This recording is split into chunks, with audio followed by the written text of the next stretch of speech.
Lucca, città delle 100 chiese, Lucca città del commercio, delle banche, ma Lucca città delle missioni, città dei missionari.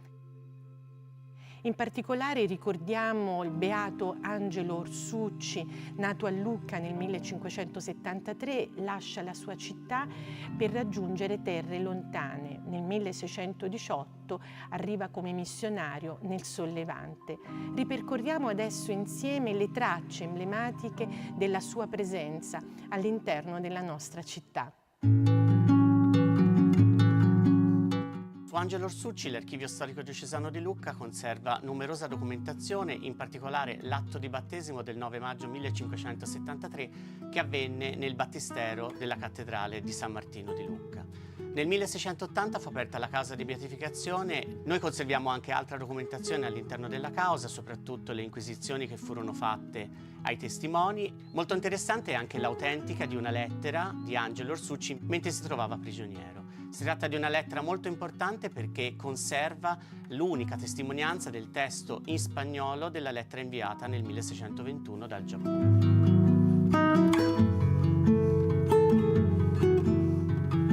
Dopo anni di duro carcere, Angelo Orsucci, il 10 settembre 1622, viene condannato alle fiamme insieme ai suoi compagni.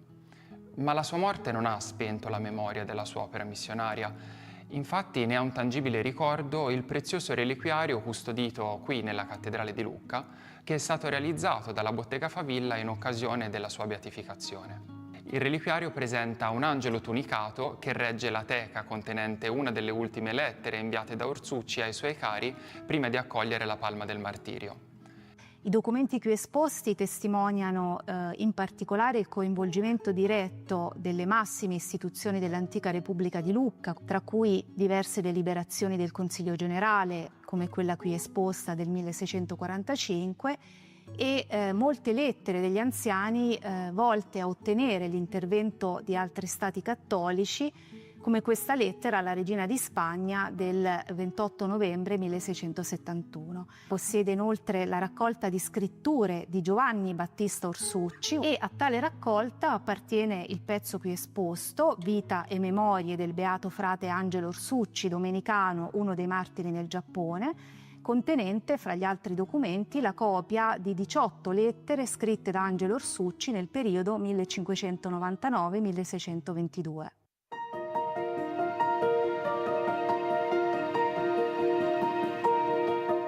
Siamo qui nella chiesa di San Romano, dove nel maggio del 2023 un evento straordinario ha visto per la prima volta insieme la città di Lucca, l'arcidiocesi di Nagasaki e l'arcidiocesi di Lucca. Una targa ricorda i 400 anni dalla sua nascita. Alla metà del Cinquecento, con San Francesco Saverio, inizia l'evangelizzazione del Giappone, un processo che finirà tragicamente con una delle più grandi persecuzioni della storia moderna. Ricordare questa figura, ricordare questo processo è importante perché non solo stabilisce dei legami di amicizia tra la nostra città, la città di Nagasaki, tra l'Italia e il Giappone, ma ci ricorda che l'evangelizzazione è il motivo per cui la Chiesa esisteva allora ed esiste anche oggi. Abbiamo bisogno di queste figure, di queste memorie, perché il passato ci aiuti a vivere il presente e ad essere all'altezza della testimonianza di chi ci ha preceduto nei secoli passati. Angelo Orsucci rappresenta un ponte spirituale e culturale tra Lucca e il Giappone, un simbolo di incontro fra mondi lontani uniti da ideali universali come la pace, la dignità umana ed il rispetto per le differenze. Da Lucca voglio dunque lanciare un messaggio di speranza affinché la cultura possa essere promotrice di progetti di umanizzazione, capaci di rimettere al centro la vita delle nostre comunità e la bellezza del nostro patrimonio culturale, che da secoli unisce Lucca al Sol Levante.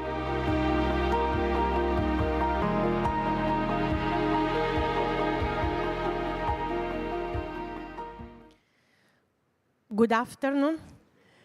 Thank you so much for your presence now, this afternoon, after a short break. So, Now we start with the presentation of the Professor Fujisaki. Professor Fujisaki also was in Lucca in 2023 in our international conference. Thank you so much for your presence also today here, with a presentation titled The Western Views of Japan in the Christian Area. Please, dozo. Thank you very much. Good afternoon. Buonasera a tutti. It is a great honor for me to be invited today to this wonderful international symposium on the history of Vatican-Japan exchange. We were just shown around the Italian and Vatican exhibitions, and were treated to very nice wine and Parmigiano cheese. I'm very impressed by the warmest hospitality of Professor Nilio and her team. Thank you very much. Now I will start my presentation, hoping that you all and I also are not too drunk.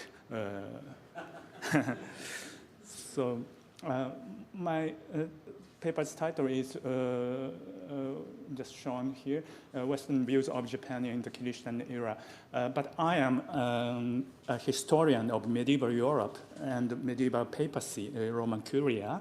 So I want to also talk on the connections and the comparison with medieval perceptions of Asia and missionary activities.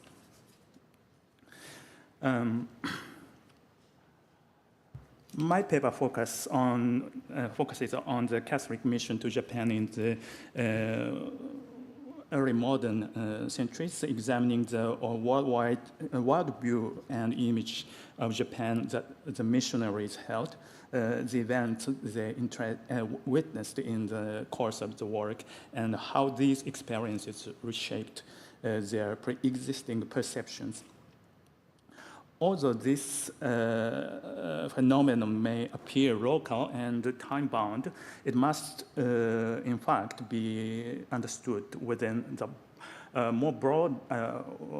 broader framework of the world history and in relation to earlier historical developments.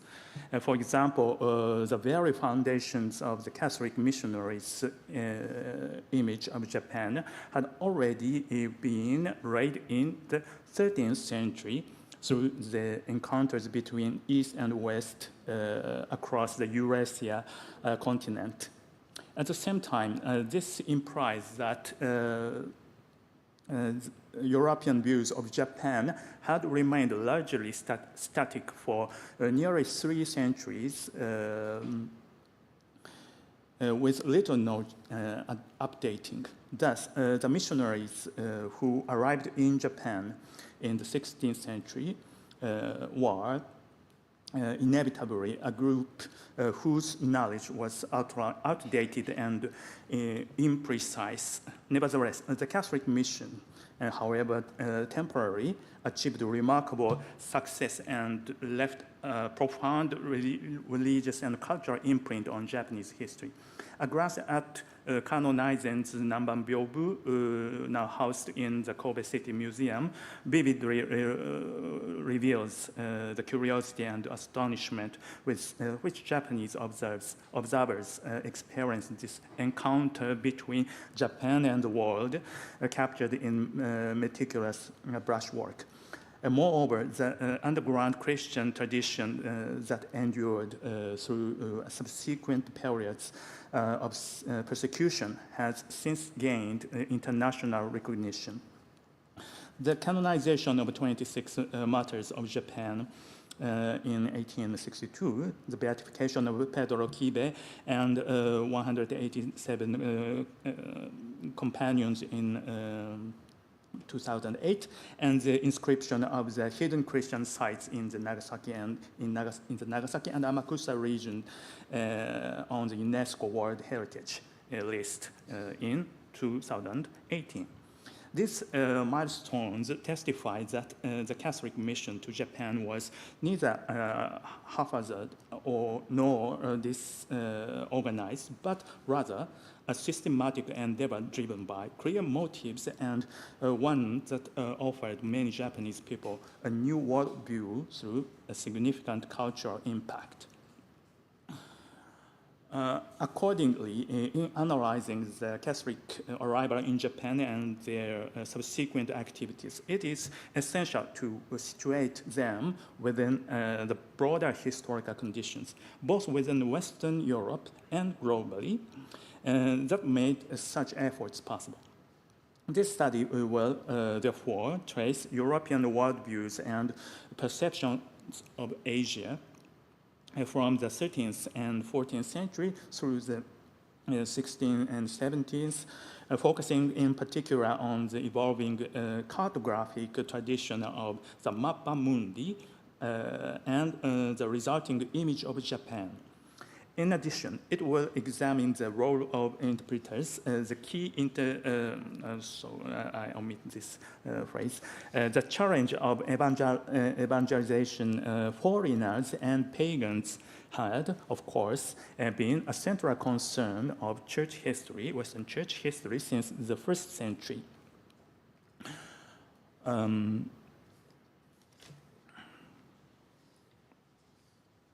Christianization achieved through patient missionary activity not only transformed the traditional value systems, but also redrew political maps.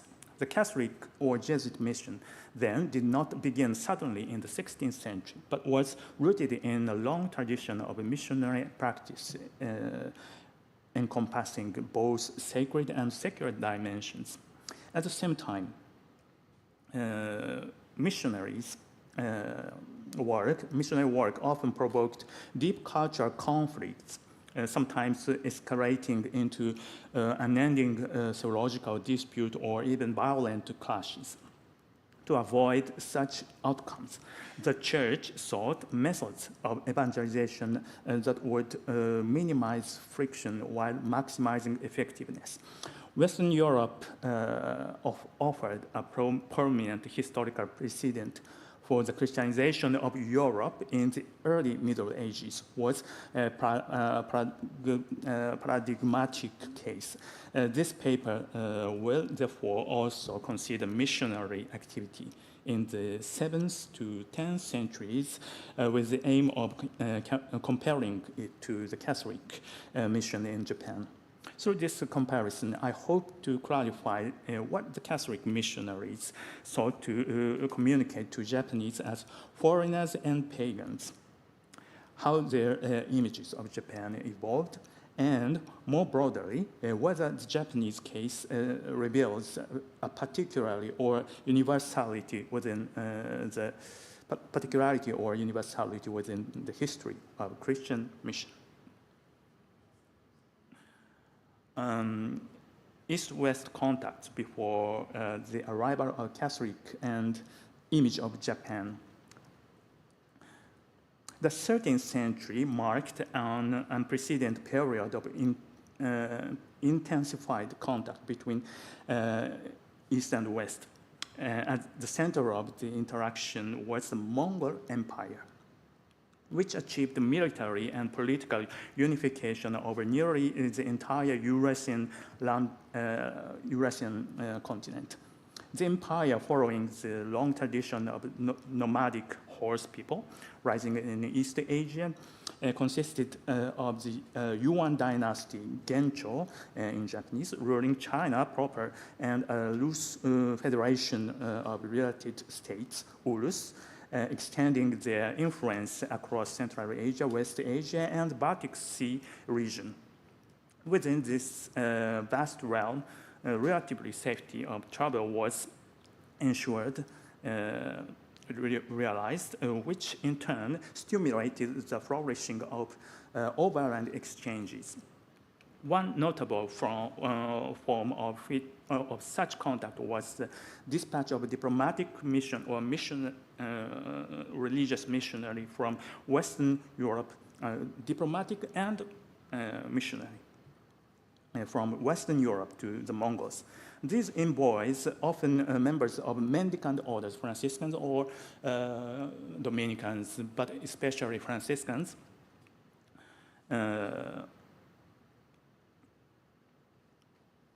often mendicant or members of mendicant orders undertook arduous journeys to communicate the Pope's various intentions to Mongol rulers.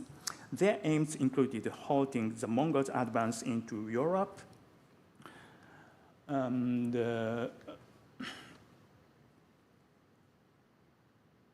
encouraging conversion to Christianity, reaching China proper to carry out missionary work, and forging alliances with the Mongols to revive the failing crusading movements under pressure from the Islamic Mamluks. These were unprecedented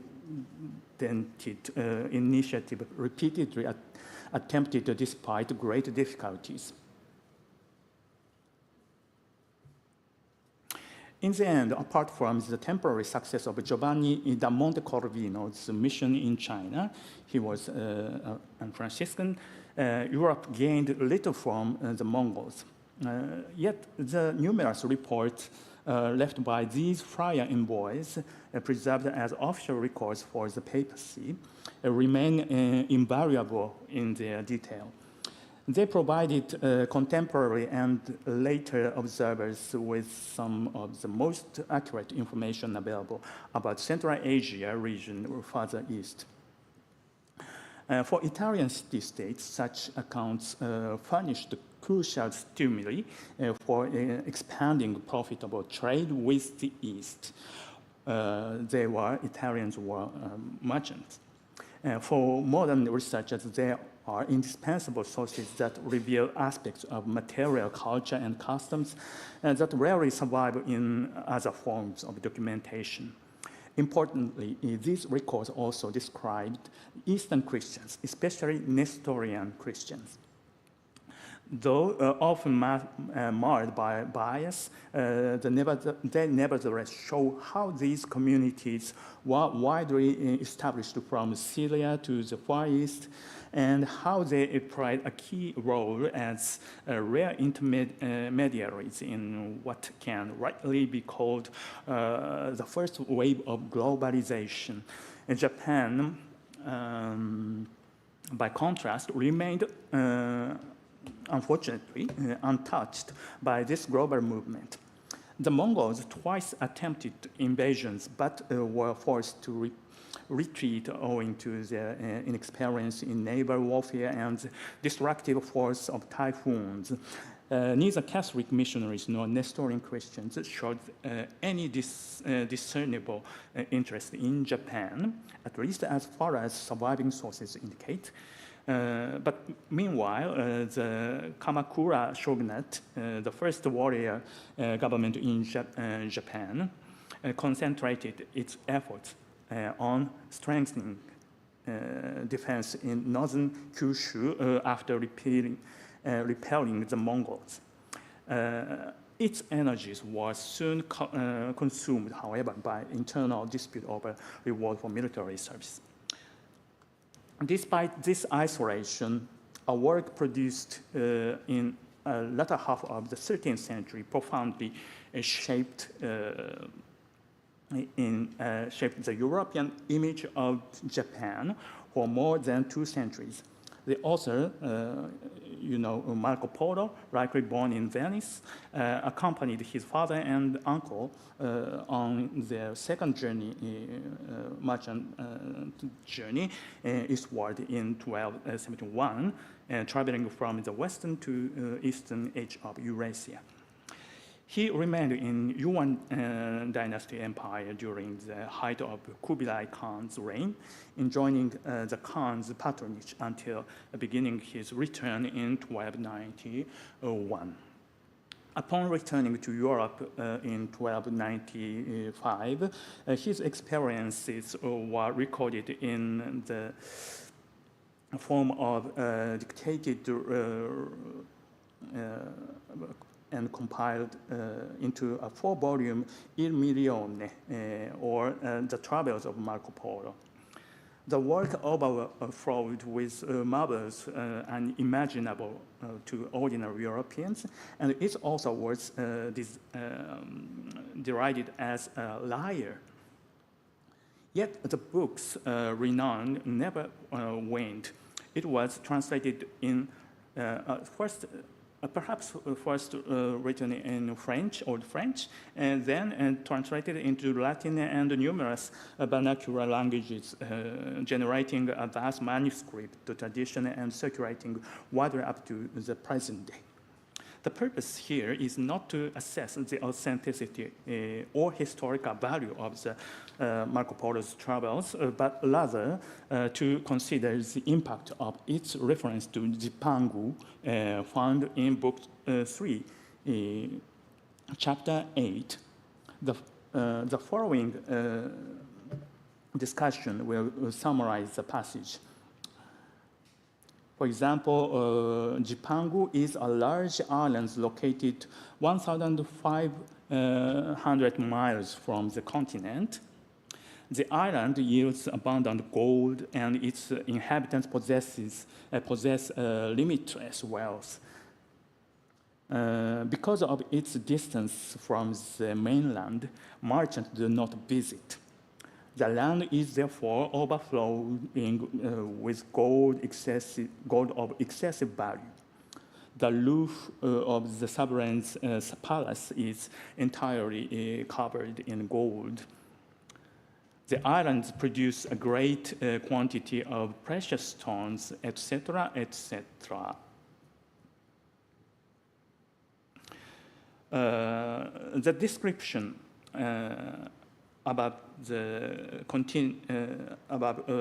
constitutes the bulk of Marco Polo's remarks on Jipangu, but never identifies his sources. Had he acquired the ability to read Chinese during his stay,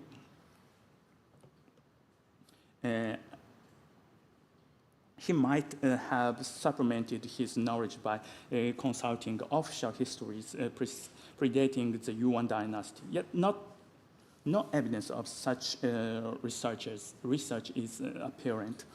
His lengthy treatment of the Mongol invasions of Japan contains passages that appear relatively accurate, but as the list shows, many points deviate completely from historical fact. There are many exaggerations, etc.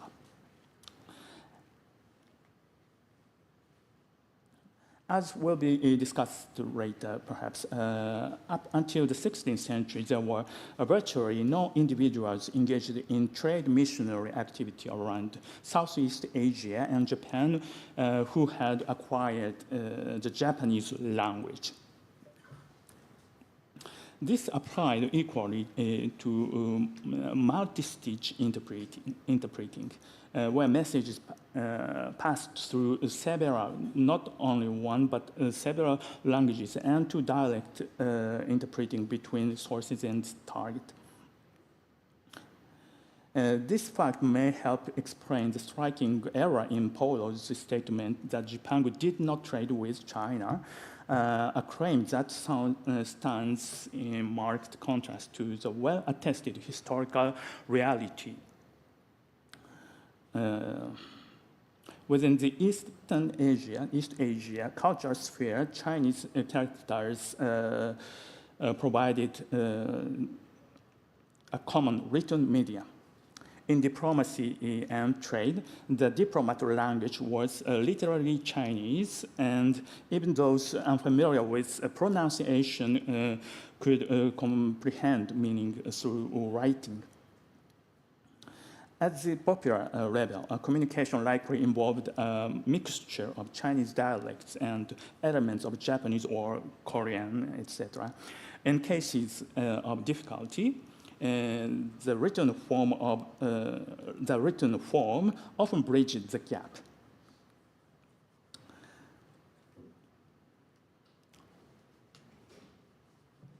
Another point in Polo's account was emphasizing his reference to the Sea of Shin, or Chin, Sea of Shin, described as lying east of India.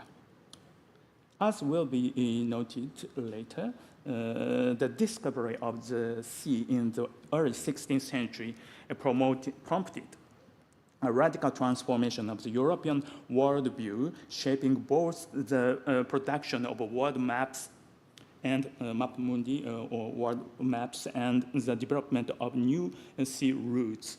Without this discovery, the Catholic or Jesuit landing in the real Japan, real Zipang, might well have been delayed. In that scenario, the formation of a Christian culture in Japan could have been significantly more limited.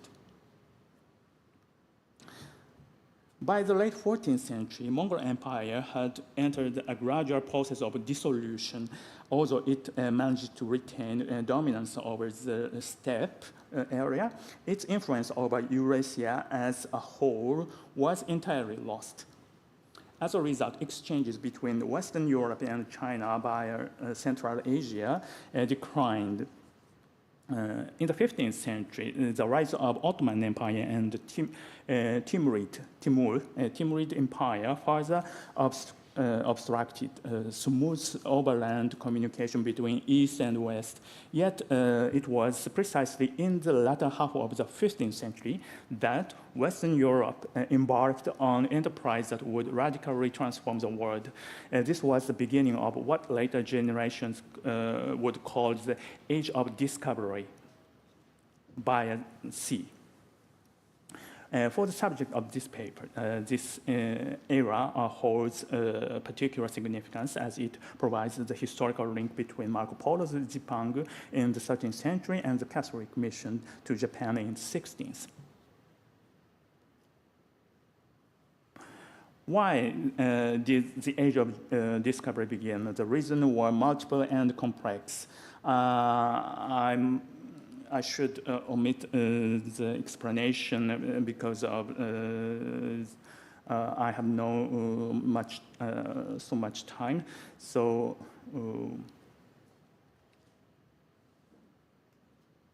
yes,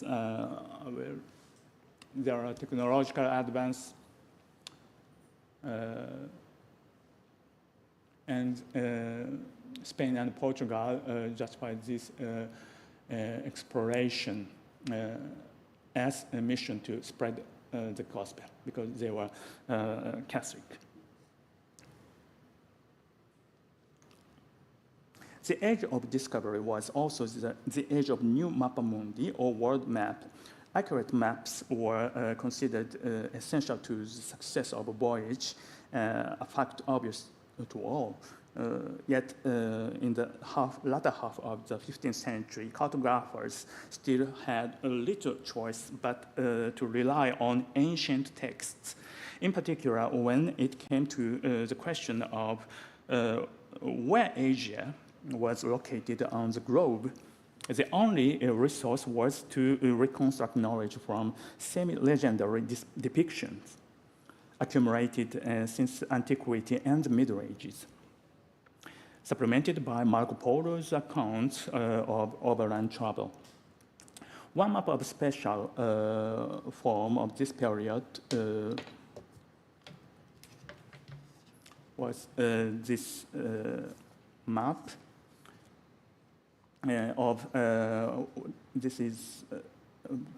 was produced in the workshop of Fra Mauro.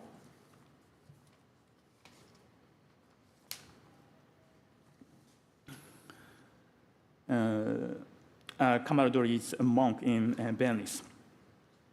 It is the earliest Western map to depict the islands of Japan, labeled Isola de Cipangu.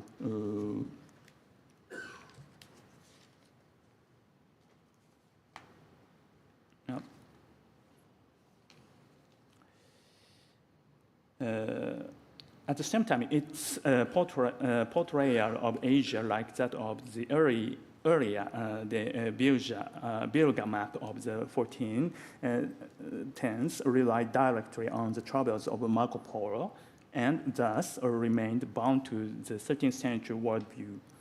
In Fra Maulo's map, Jipangu appeared not as a chain of island strength stretching north to south, but as a single island position the south of Java. The map also follows the methods of the Arab geographer al-Idrisi. Like Idrisi, Fra Maulo's oriented his map with south at the top. This too indicates the map still belonged to an older cartographic tradition.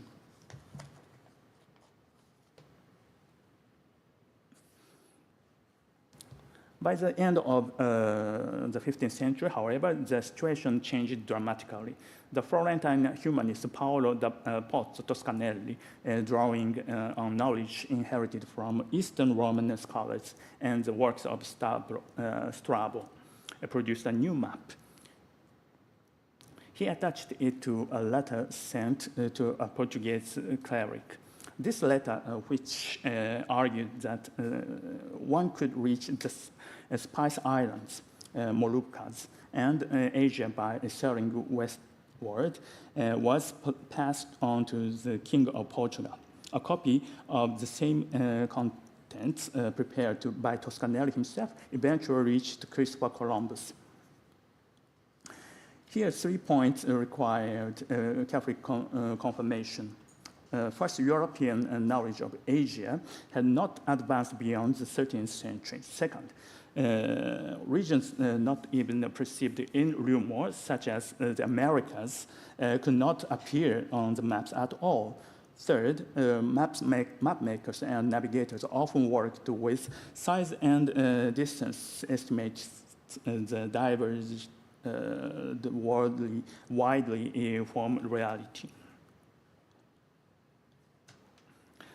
The most important discovery for the present discussion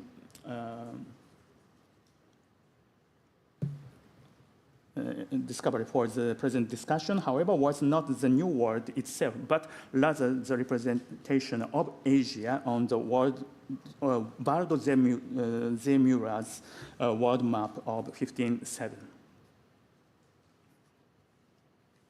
This is the map of Baldo Zemura. The map's historical significance lies above all in its use of the name America for the first time. In other words, it was only in the early 16th century, after Vespucci's voyage, that Europeans began to recognize America as a geographical entity distinct from Asia. Where then was Asia located? He stated that America is an island surrounded by a vast sea of unknown size, and it's not part of Asia based on this conviction. He inserted a blank expanse on the map to present this vast unknown sea and thereby distinguished America from Asia. That sea is now called the Pacific Ocean. With Baldo Zemura, the world first recognized the existence of the vast Pacific region stretching from Asia to the eastern shores of the America. At the same time, Baldo Zemura's map invites attention in relation to Marco Polo's narrative. As noted earlier, Polo described a Sea of Chin lying east of India, dotted with numerous islands. And he stressed that Jipangu was distant and remote. Taken at face value, these descriptions suggest that the Indian Ocean and the Sea of Chin was distinct, and that Jipangu was one of the islands lying within the latter. If so, then the Sea of Chin could plausibly correspond to Baldo Zemura's vast sea of the unknown size, the Pacific Ocean itself, hinting that Polo had already recognized its existence in the 13th century. And that was Baldo Zemura's discovery.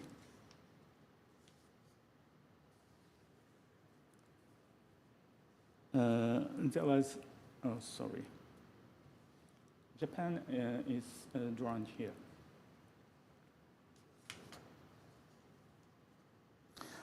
But I must proceed, so I omit some sentences. Okay. You know, this is, sorry. I want to speak about Francis Xavier.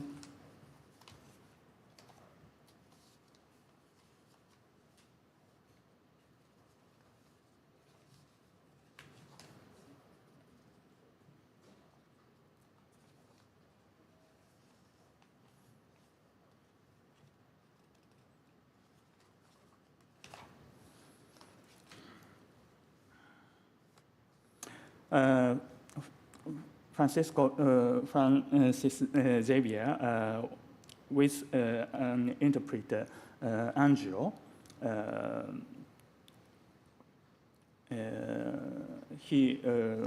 Xavier resolved to evangelize in Japan. At last, on 1549, he set eyes on the rare Zipangu. Francisco Xavier, landing in Kagoshima, recorded his first impressions of the Japanese in a letter to his homeland. He spoke highly of Japanese, describing them as good-natured, sociable, and possessing an exceedingly strong thirst for knowledge, etc.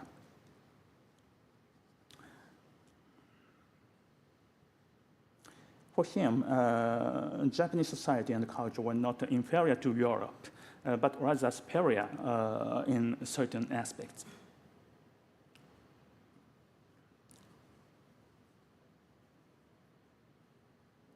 And this is, you know, Alessandro Varignano, another Jesuit who left, who arrived in Japan in 1579. I want to note that his method, accommodation or accommodatio, had already been practiced in part of Xavier, yet it had been abolished by Francisco Cabral. You know, there was conflict between Varignano and Cabral. But Cabral was dead, and the situation was changed. So I am a medieval historian, so I want to talk about a kind of accommodation in the early Middle Ages. This is the last topic. The Pope Gregory I, or Pope Gregory the Great, he was 6th or 7th century Pope. In the great missionary age of the 7th to 10th century, the most effective approach had been that advocated by Pope Gregory I. This was accommodative method. I quoted his letter.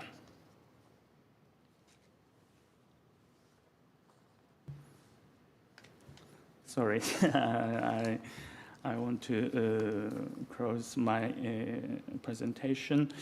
I want to conclusion. This report summarizes the key findings revealed herein. The perception of Japan held by Christian missionaries who visited during the 16th or 17th century was not simplistic. It underwent a transition from myth to reality, and subsequently to the complex contradictions that reality brought forth.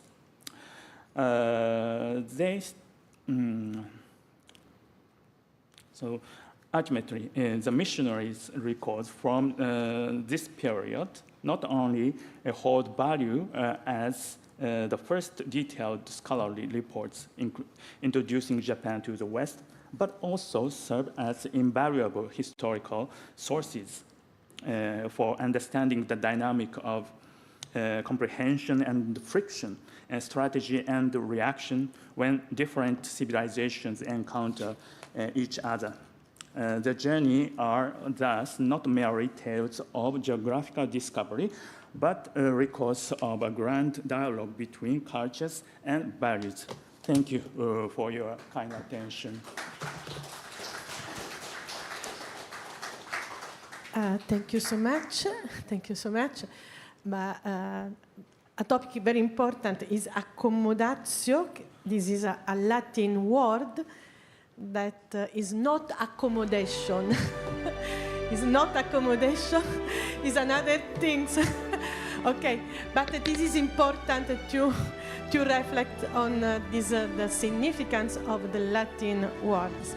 So, I invite now Professor Yakou from Hokkaido University. Thank you so much, Professor Yakou. And the title of the presentation is Reliving of the Past Through Image, two martyrdom paintings at Oura Cathedral, Nagasaki, and the re-evangelization of Japan. Thank you so much, and please respect the time of the presentation. No Thank you so much. I have only 5 papers. Good afternoon, ladies and gentlemen. Thank you for the kind introduction. First of all, I would like to express my sincere gratitude to the organizers of the symposium, especially Professor Olympia Niyo, for her kind invitation. I would also thank the audience and church authorities present in this Vatican pavilion. My name is Hisashi Yakou from Hokkaido University in the northernmost island of Japan. And by the way, I am a graduate of a Jesuit high school called Eiko Gakuen. Then, if my English is not very good, not enough good, it is the result of the Jesuit educational system. My presentation, the title is this one. I don't repeat again. My presentations focuses on 2 paintings related to the Christian history of Japan. These paintings are housed at Oura Cathedral in Nagasaki, a church built between 1863 and 1865. Oura Cathedral is a significant site in the history of Japanese Christianity, especially for the re-evangelization of Japan after the end of the Edo period's policy of national seclusion. During this time, the 4th persecution of Urakami Ioban-Kuzure, took place in 1867, which was a major event in the persecution of Japanese Christians. Today, I want to begin by looking at 2 paintings in Nagasaki that depict scenes of Christian martyrdom located at Oura Cathedral in Nagasaki. The first is the martyrdom of the 26 martyrs of Japan. We can still see it in the choir above the tomb of Father Bernard Puchijang, and the great martyrdom of Genna, now exhibited in the cathedral's museum. Recently, these 2 martyrdom paintings have been definitively attributed to Cécile Marie Torel, a French female painter, whose work I will discuss later in detail. The martyrdom of the 26 martyrs of Japan appears to be based on an illustration published in a French magazine of 1862, following the canonization of these saints by Pope Pius IX. While the 1862 illustration depicted a Chinese-style costume, Torel's oil painting shows considerably more Japanese characteristics. The Great Martyrdom of Genna depicts missionaries beatified in 1867 with figures arranged in three groups, left and right foreground and middle ground. I will return later to the Jesuit Carlo Spinola, shown in the left foreground. Both works bear signatures and dates confirming they were created in 1869 and 1870, respectively. We have also located the artist's death records and estate transfer documents, allowing us to learn about this previously forgotten female painter. The martyrdom of the 26 saints, measuring 2 by 3 meters, very big, was exhibited at the 1869 Salon. Interestingly, the same salon featured another female artist, Felicie Schneider, who submitted a drawing titled French Missionaries in Japan, clearly depicting missionaries of Paris Foreign Mission Society active in Nagasaki and Yokohama at that time. When was the martyrdom of the 26 saints commissioned? Bishop Puchijan, Vicar Apostolic of southern Japan, returned to Europe twice in the late 1860s, during the height of the fourth Urakami persecution. And just as the papal states was losing control of Rome. In February 1868, Puchijan wrote to Paris seeking an artist to paint the martyrdoms that had occurred in Japan over 200 years earlier. Torel was the artist he found. What kind of painter was Torel? At the Church of Saint Cyprian in Toulon, a Mediterranean naval port, there remains the baptism of Saint Mandrier Flavian, nearly the same size as the Nagasaki works.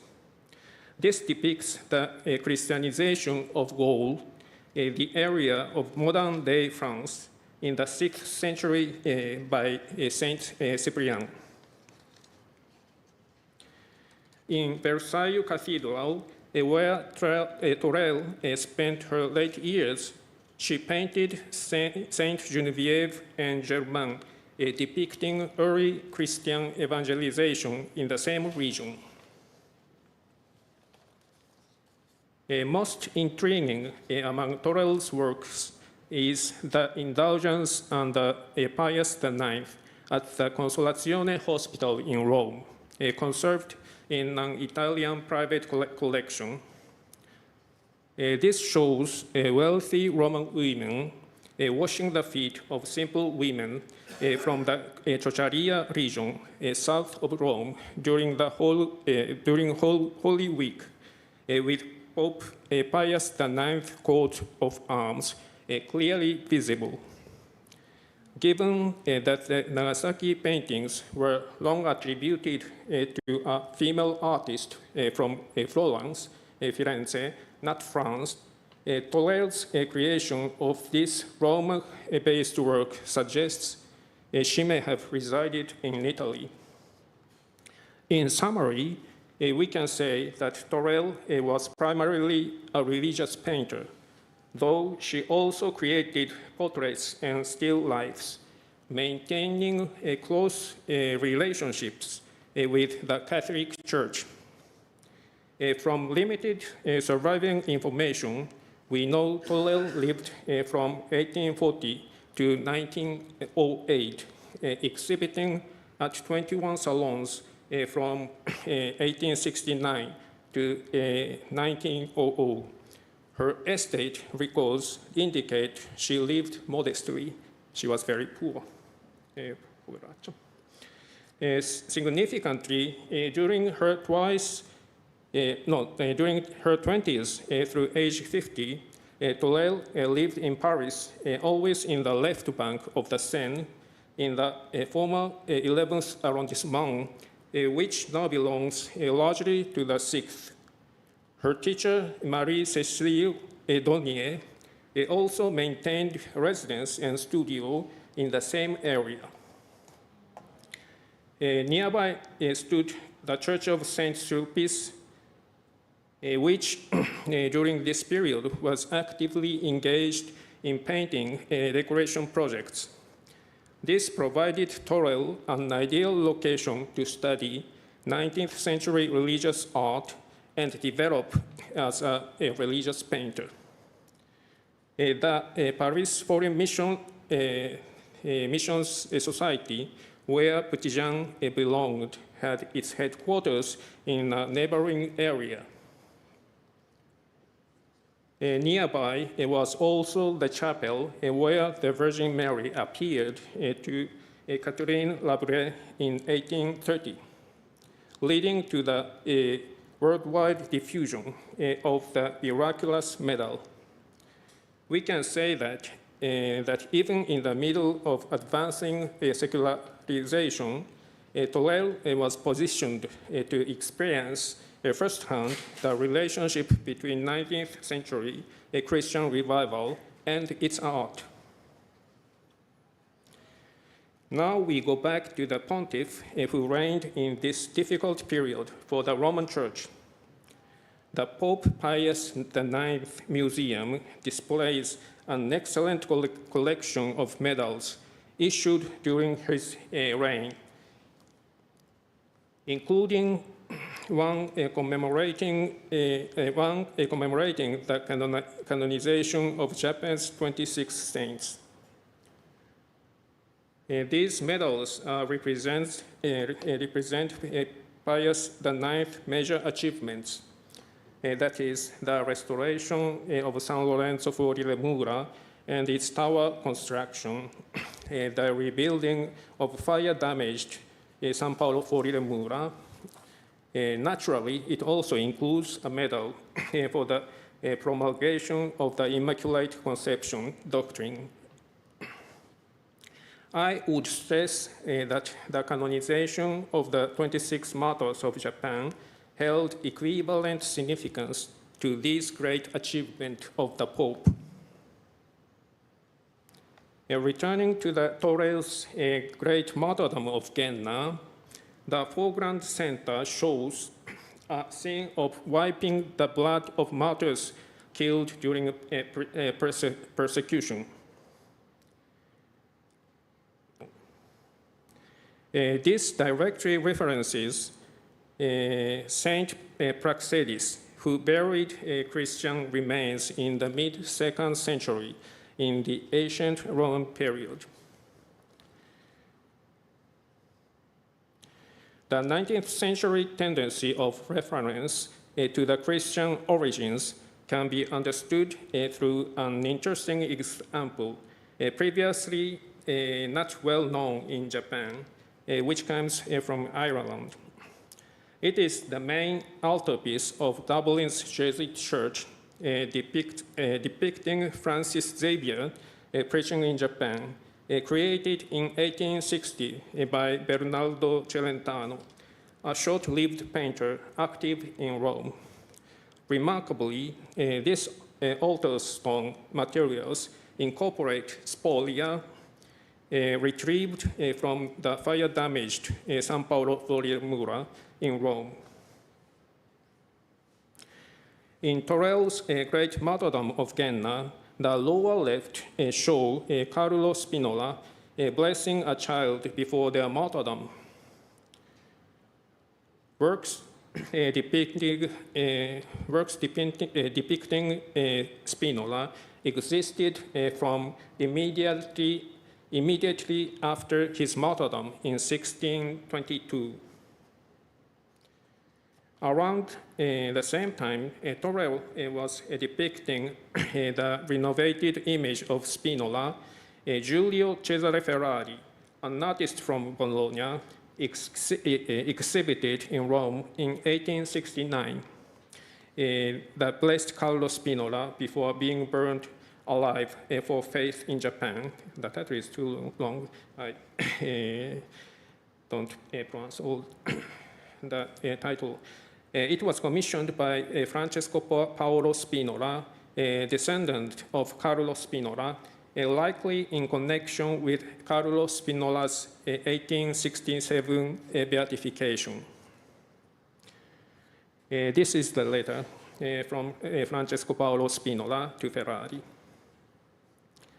This artist, who taught at Art Academy of Bologna in the Papal State, researched Japanese custom for this work, tracing numerous illustrations from an 1818 French book on Japanese customs. Though these sources were somewhat Chinese or Ryukyuan in style,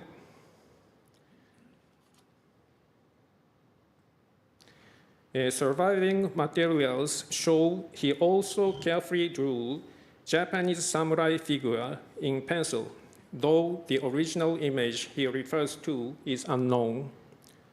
This figure, with some modifications, was directly incorporated into his Spinola painting. This gradual increase in accuracy raises a question. What was the significance of continuing to depict martyrdom? It is not just nostalgic memory for old Christians' accomplishment. Bishop Puchijan, who brought the Nagasaki paintings to Japan during the persecution, Urakami Yonban-kuzure, was likely acutely aware that his colleagues of Paris foreign missions had been martyred alongside local people in Korea, China, and Vietnam from the late 18th century onward. This consciousness strongly connected with memories of 16th and 17th century Christian martyrdom. Perhaps Puchijan wanted to inspire Japan's rediscovered Christians to face persecution and accept martyrdom during the Urakami Yoban-kuzure, competing with his missionary colleagues' brave actions in other East Asian countries. Around 1910, Franciscans succeeded Japanese evangelization from the Paris foreign missions. At the Kita Juichijo Church of Sapporo in Hokkaido, there remains a small martyrdom painting said to have been brought from the Franciscan convent of San Francesco Ripa in Rome. This work represents the modest finale of an iconographic tradition of Franciscan martyrdom, which started in the early years of 14th century. First depicted by Giotto in the chapter house of Sant'Antonio in Padua, and then by Ambrogio Lorenzetti in Siena's convent.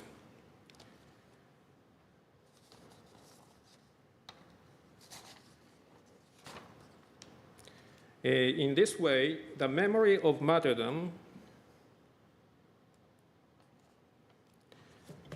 was transmitted and re-experienced through images across centuries from the ideal early Christian period of late antiquity through the late medieval 13th to 14th centuries, when missionaries reached China, to the 16th to 17th centuries, is a Japanese Christian era coinciding with the age of exploration. And finally, to the 19th century, when East Asian countries opened their borders. Thank you.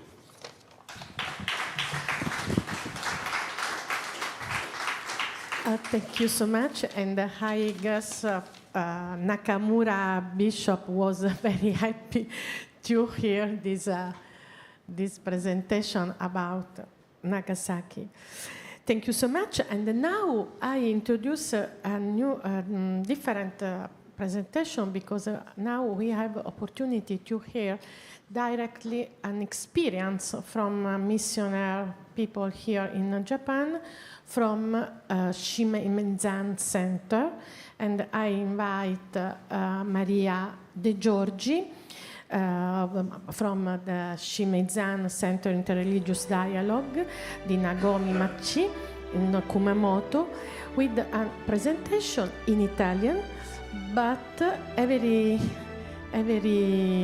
bishop has a translation in Japanese. Ok? Ok, thank you. And, bene, allora la presentazione di Maria ha come titolo Religioni in pellegrinaggio per un dialogo della salvezza. Grazie. Grazie Olimpia. 杉清様をはじめ司教様も皆様に心から感謝いたします。イタリア語で話すように指示されていますからお許しください。はい、大丈夫ですか、声は。Sì? Non vedo niente.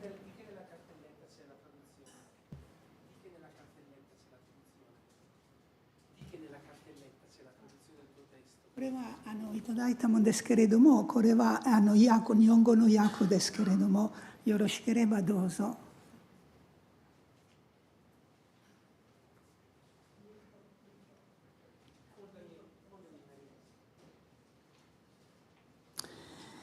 Nell'enciclica Redentoris Missio, San Giovanni Paolo II afferma che il dialogo è una via verso il regno e darà sicuramente i suoi frutti, anche se tempi e momenti sono riservati al Padre. Nel mio 30ennale servizio missionario al dialogo interreligioso in Giappone presso il centro di dialogo Shimenzan, ho potuto sperimentare quanto profetiche siano queste parole. In questo breve intervento ripercorrerò alcune tappe del pellegrinaggio delle religioni nel contesto asiatico, con particolare riferimento al Giappone.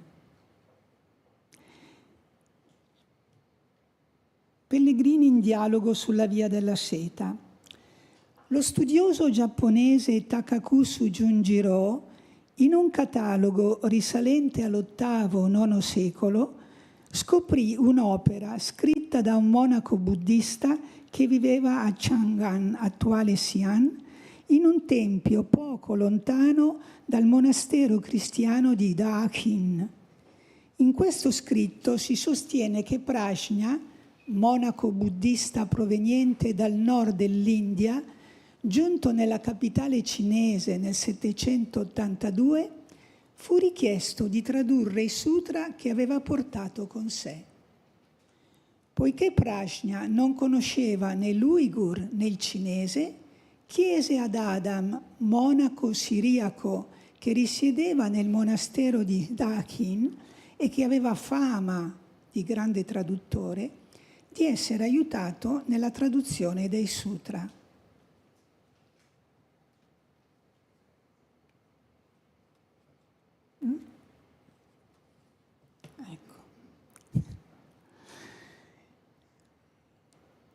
Fu così che due missionari, uno buddista e uno cristiano, tradussero insieme 7 volumi scritti buddisti. Un precedente che non mancò di avere ampi influssi sia dal punto di vista missionario che teologico.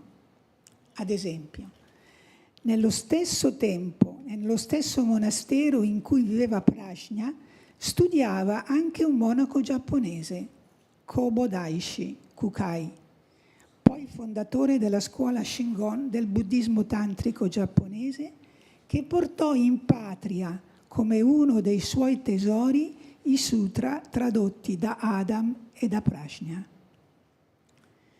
Non senza ragione, alcuni studiosi sostengono che, non solo in riferimento a questo episodio, si può quasi parlare di un dialogo cristiano-buddista condotto in Asia centrale più di 1000 anni fa, che vide cristiani e buddisti non soltanto vivere insieme, ma interagire costantemente.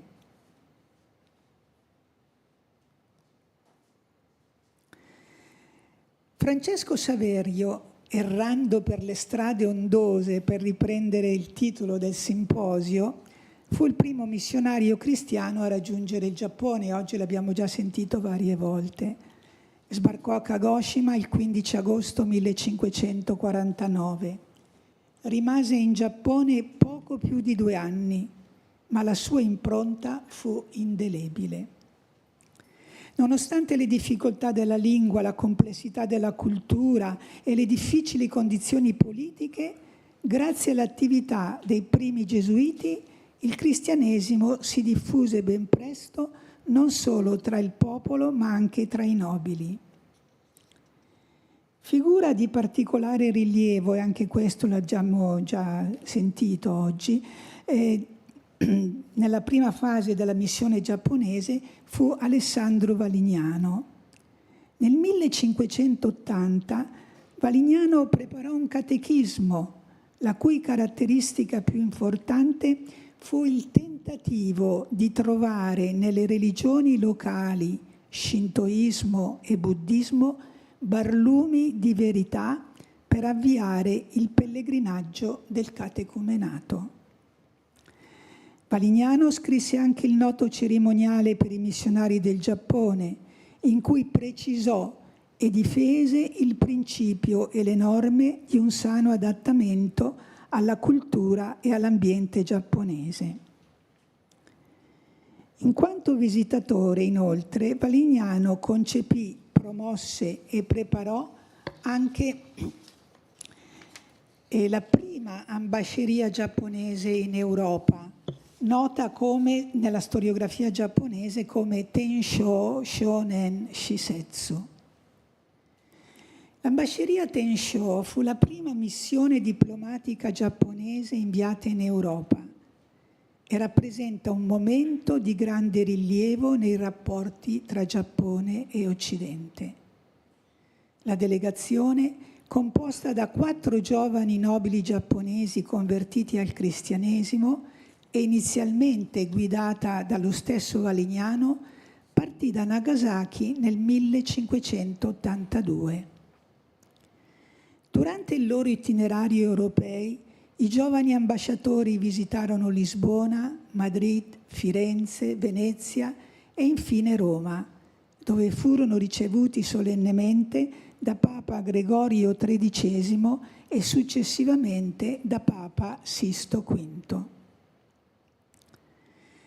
Sebbene non ebbe conseguenze politiche immediate, l'ambasceria fu un'esperienza unica di dialogo interculturale nel XVI secolo, un ponte tra civiltà distanti ma capaci di riconoscersi a vicenda attraverso la fede, l'arte e la diplomazia. Dopo quasi 8 anni di viaggio, il ritorno in patria dell'ambasceria Tenshō nel 1590 coincise però con l'avvio di una fase storica radicalmente diversa, destinata a segnare per secoli i rapporti tra Giappone e Occidente. Il dialogo allora nascente con l'Europa fu infatti progressivamente soffocato dal crescente irrigidimento dello shogunato Tokugawa verso il mondo esterno, che sfociò nell'instaurazione del Sakoku, il cosiddetto paese chiuso. Solo nella seconda metà dell'Ottocento, con la restaurazione Meiji, il Giappone riaprì i propri confini inaugurando una nuova stagione di relazioni internazionali che ne trasformò profondamente volto e ruolo. Anche il pellegrinaggio e il dialogo tra le culture e le religioni, a lungo interrotto, riprese a svilupparsi assumendo forme inedite.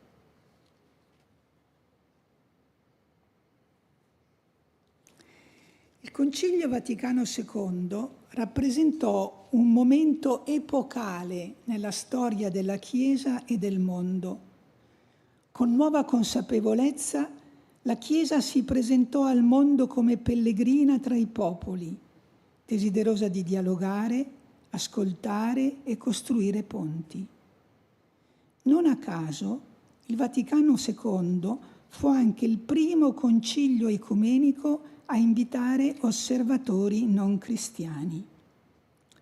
Tra questi osservatori, il più noto fu Nikkyo Niwano, fondatore del movimento buddista laico giapponese Risshoku Seikai. Su invito di Paolo VI, Niwano partecipò alla quarta e ultima sessione del concilio, che si svolse dal 14 settembre all'8 dicembre 1965, proprio quando venne pubblicata anche Nostra Aetate, la dichiarazione sui rapporti con le religioni non cristiane. Nel 1970 Niwano contribuì a fondare la World Conference of Religion for Peace, WCRP, ora Religions for Peace, divenendone anche presidente onorario e figura guida.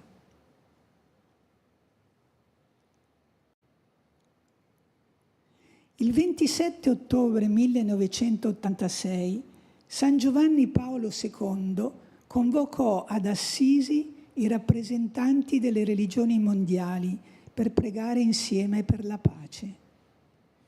Considerata una delle iniziative più significative del pontificato di Giovanni Paolo II, l'evento segnò una svolta storica nel dialogo interreligioso.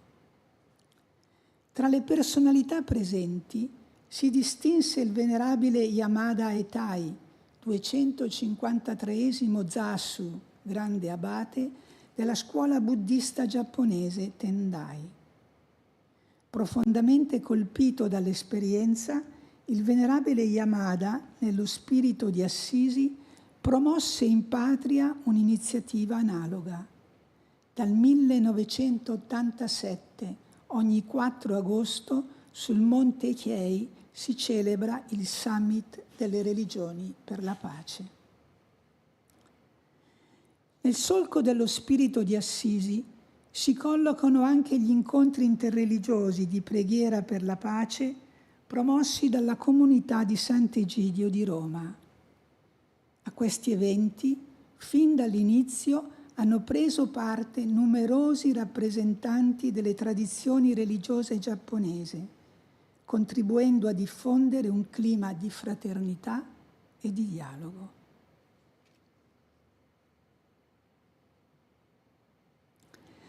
Tra le iniziative di dialogo Giappone-Europa nate nel periodo post-conciliare, merita un cenno particolare Scambi spirituali Est-Ovest, una delle esperienze più significative di dialogo interreligioso in ambito monastico. Il movimento ebbe inizio nel 1979, quando alcuni missionari cattolici in Giappone, in collaborazione con l'Associazione Intermonastica Benedettina, organizzarono un viaggio in Europa per un gruppo di monaci buddisti zen. 4 anni dopo, l'Istituto Hanazono di Studi Zen di Kyoto invitò alcuni monaci cristiani a vivere un periodo in monasteri zen per condividerne la vita quotidiana e conoscerne la spiritualità. La più recente, la 16ª, si è svolta in Giappone dal 21 settembre al 4 ottobre 2023 in varie sedi, Kyoto, Osaka, Okayama, sotto il coordinamento dell'Istituto Zen dell'Università Hanazono e in collaborazione con il DIM-MID, Dialogo Intermonastico Benedettino.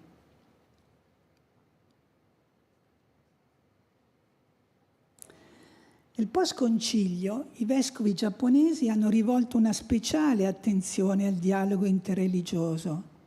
In particolare, dal 2003 all'interno della conferenza episcopale opera una sottocommissione per il dialogo interreligioso. Tra il 2004 e il 2010, sotto la guida di Sua Eccellenza Monsignor Takami, allora arcivescovo di Nagasaki, e di Sua Eccellenza Monsignor Otsuka, vescovo di Kyoto, qui presente oggi, la Commissione preparò e pubblicò un'antologia di testi sul dialogo interreligioso e un manuale del dialogo interreligioso, successivamente tradotto anche in inglese e in portoghese per le comunità filippine e brasiliane presenti in Giappone.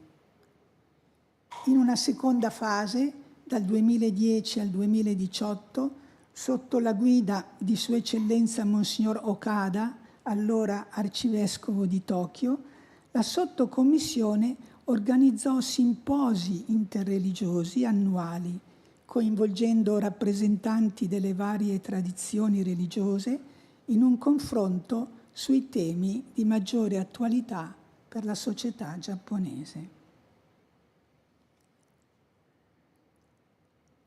Come ho accennato all'inizio, il mio trentennale servizio di dialogo interreligioso si è svolto presso il Centro di Spiritualità e Dialogo Interreligioso Shinmezan.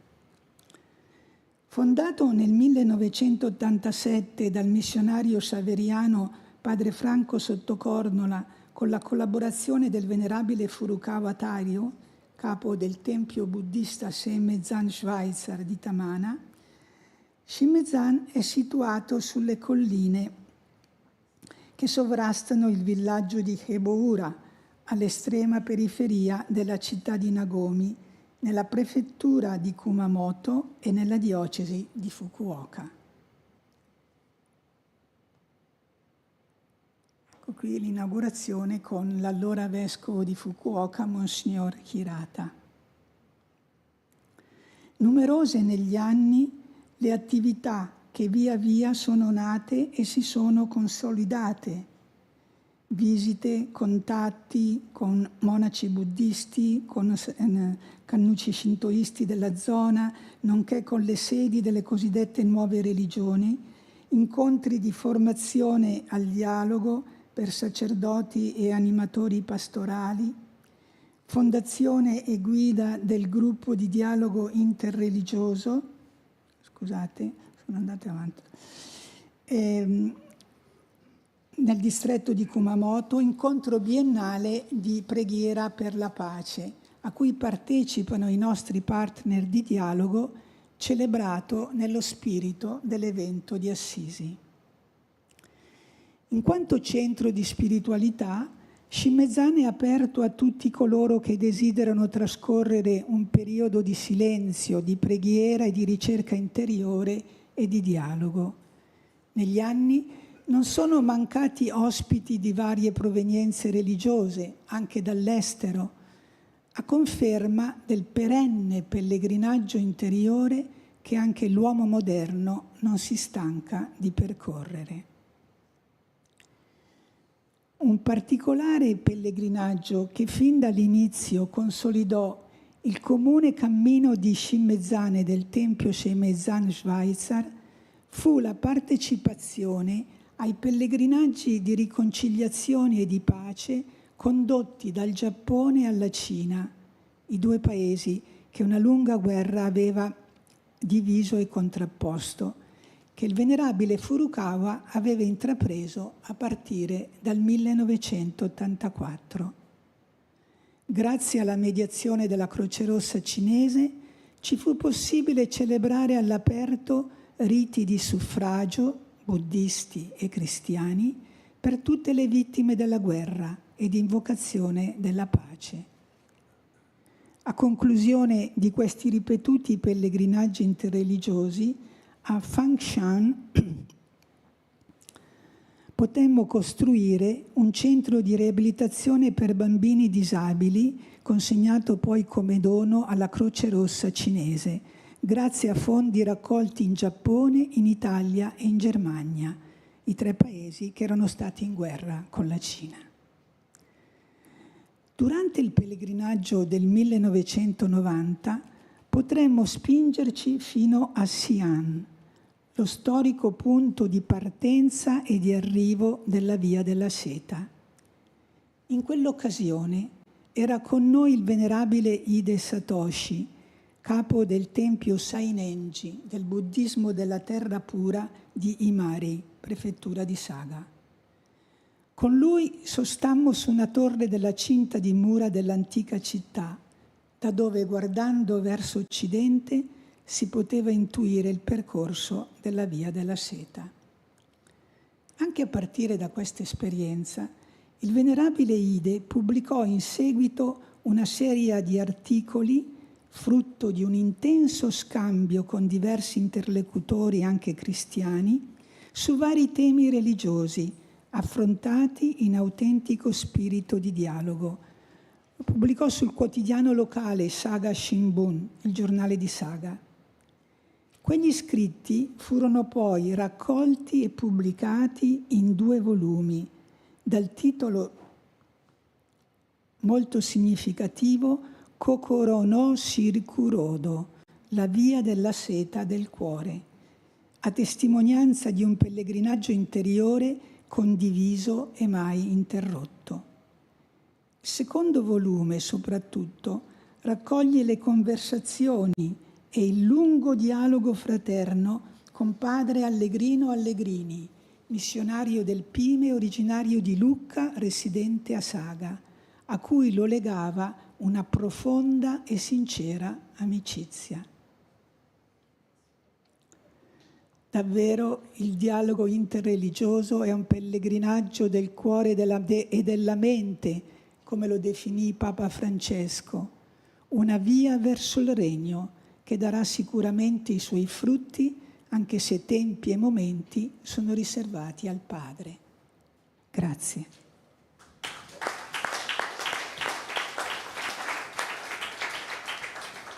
Grazie Maria per questa bella relazione e soprattutto per aver ricordato un altro missionario della nostra arcidiocesi, appunto Allegrini del Pime. Grazie. Allora, now we have another interesting presentation from Osaka University.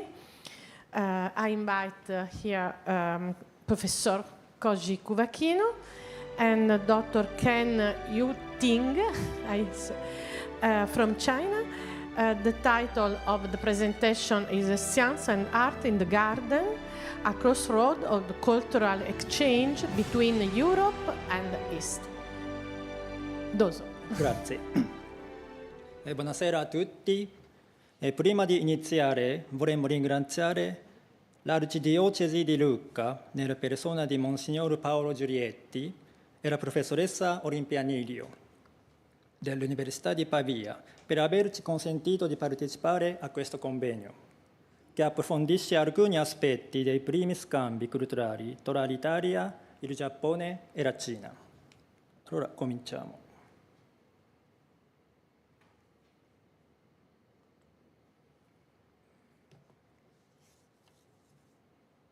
Io presento la nostra relazione stranamente in italiano. Allora cominciamo. La grande scienza, così gli storici considerano la botanica all'inizio dell'età moderna, nel periodo in cui la maggior parte del mondo era stato scoperto e le grandi civiltà erano ormai venute in contatto tra di loro.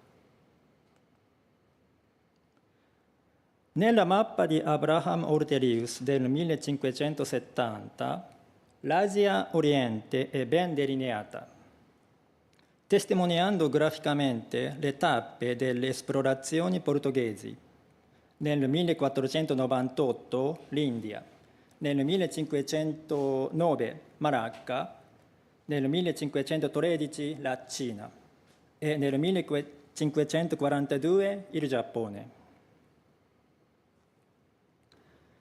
Nelle ciume erano sempre presenti un medico e uno speziale che raccoglievano dati sulle piante medicinali, alimentari e ornamentali che incontravano durante i viaggi e che nel giro di qualche anno cominciarono ad essere coltivati in un luogo cruciale per la cultura europea ed asiatica, il giardino. Il primo giardino a cui vogliamo accennare si trovava a 120 km da Osaka, alle pendici del monte Ibuki. La storia del giardino, ancora avvolta da leggenda, è legata ad alcune figure fondamentali per i rapporti tra l'Europa e il Giappone.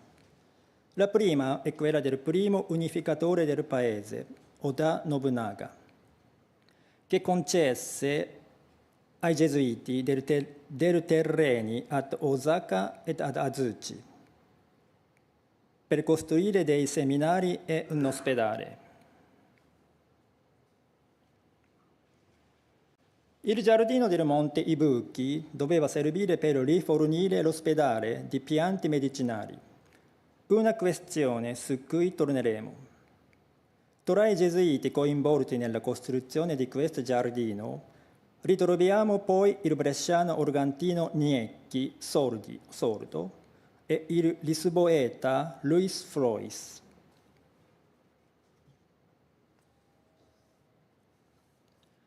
Organtino fu l'iniziatore di un approccio rispettoso e ammirato per la cultura giapponese.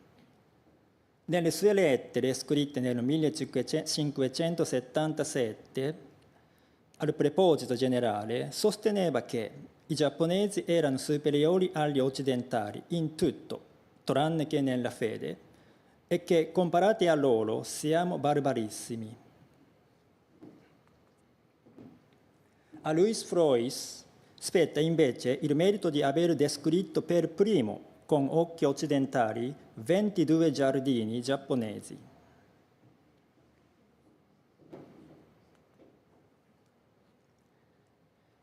L'approccio multiculturale verrà adottato anche dal chietino Alessandro Varignano, arrivato nel 1579 in Giappone ed organizzatore dell'ambasciata Tensho. Il viaggio dei 4 principi giapponesi fu cruciale sotto diversi punti di vista. Per la prima volta, diverse città e corti si confrontarono a tu per tu con una delegazione giapponese.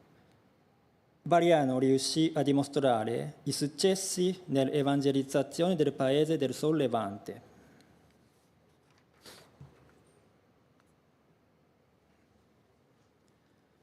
I doni portati agli regnanti e gli stessi vestiti dei 4 ragazzi incisero sull'immaginario del tempo. Nelle lacche, nelle stoffe e nelle pitture veniva infatti rappresentato un mondo naturale che suscitava un grande interesse nelle menti più curiose. Un paravento dipinto da Kanou Eitoku e rappresentante il castello di Azuchi di Nobunaga venne esposto nel museo giardino più prestigioso di Roma, il Belvedere Vaticano. A Firenze i 4 ragazzi visitarono il giardino di Pratolino e regalarono al Granduca di Toscana, Francesco I, una scatola per la calligrafia. In giapponese si dice Suzuribako, simile a questa.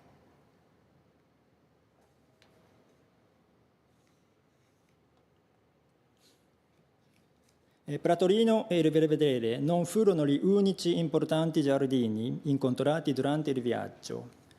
Nel Vitervese i 4 ragazzi furono portati a vedere Villa Lante e Palazzo Farnese. E in seguito dell'elezione di Sisto V fecero una tappa anche a Villa Peretti Montarto di Roma. Accennavamo a alla questione delle piante medicinali. Ebbene, durante il viaggio, nelle relazioni date alle stampe e nei diari, come quello del monastero perugino di San Pietro, emerse la notizia per cui in Giappone c'era carenza di medici. Anche perché i giapponesi facevano direttamente affidamento sull'uso delle piante. I giapponesi cominciarono ad interessarsi anche alle piante medicinali occidentali e gli europei a quelle estremo orientali.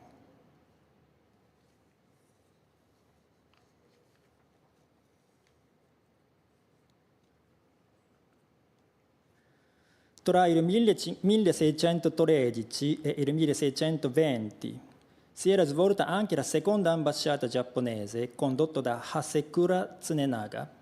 Politicamente questa missione fu meno felice della prima, ma la sua influenza sull'estetica fu altrettanto importante. Le vesti di Tsunenaga rappresentavano un paesaggio con Miscanthus sinensis e Cervis sica. Il kimono fu descritto come formato da drappi indiani ricchissimi e divisati con molti compartimenti di lavori, figurato con animali, augelli e fiori, tessuti con seta oro.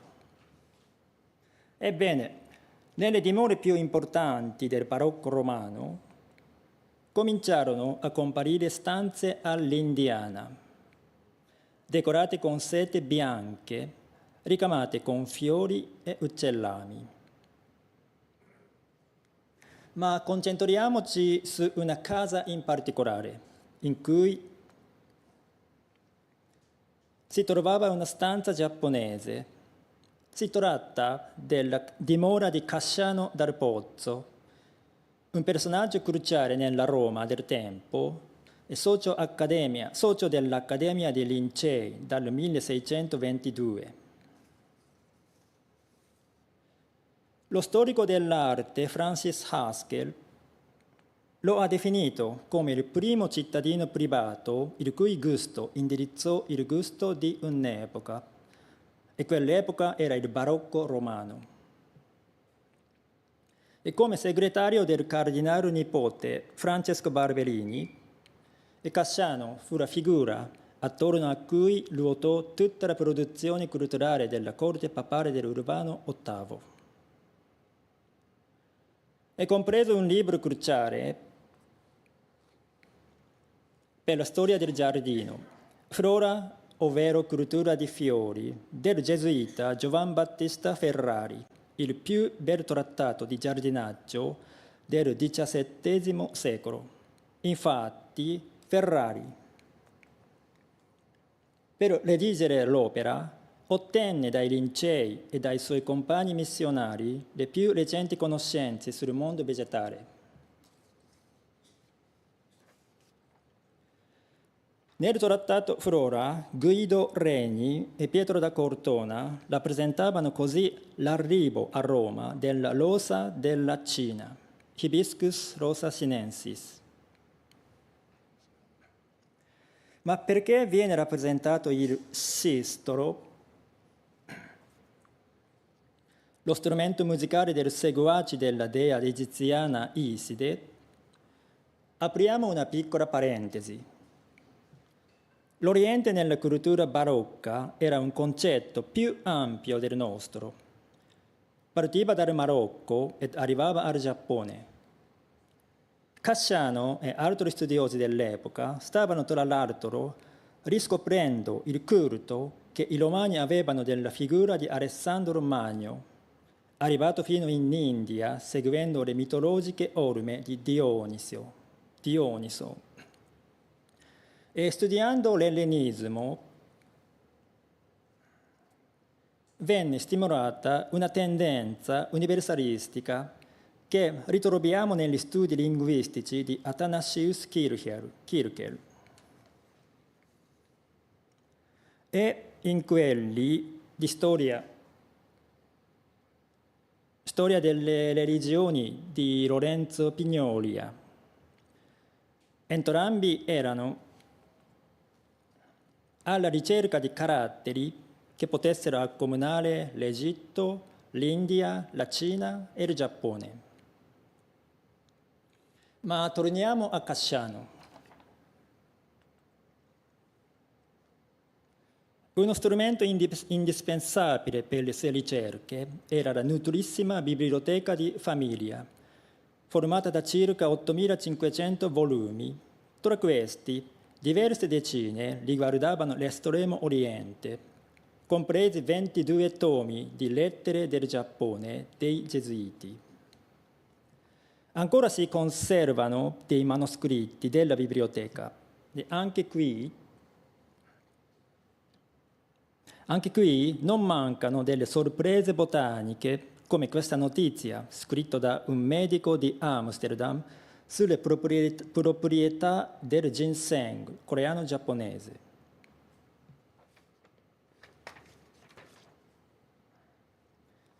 Oppure questa sull'erba tè dei cinesi, che ha virtù di mantenere vigilanti, un effetto molto apprezzato dagli studiosi. Studiosi che alla metà del secolo incontravano sempre più difficoltà ad avere notizie e rapporti con il Giappone. Dal 1641, come noto, nel paese potevano entrare solo gli olandesi.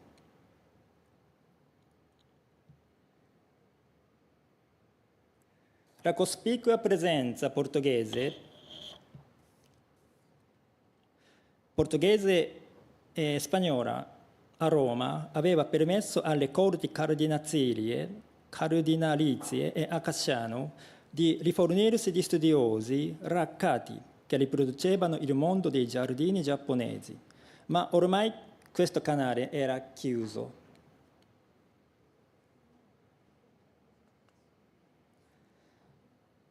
L'Italia era ormai tagliata fuori.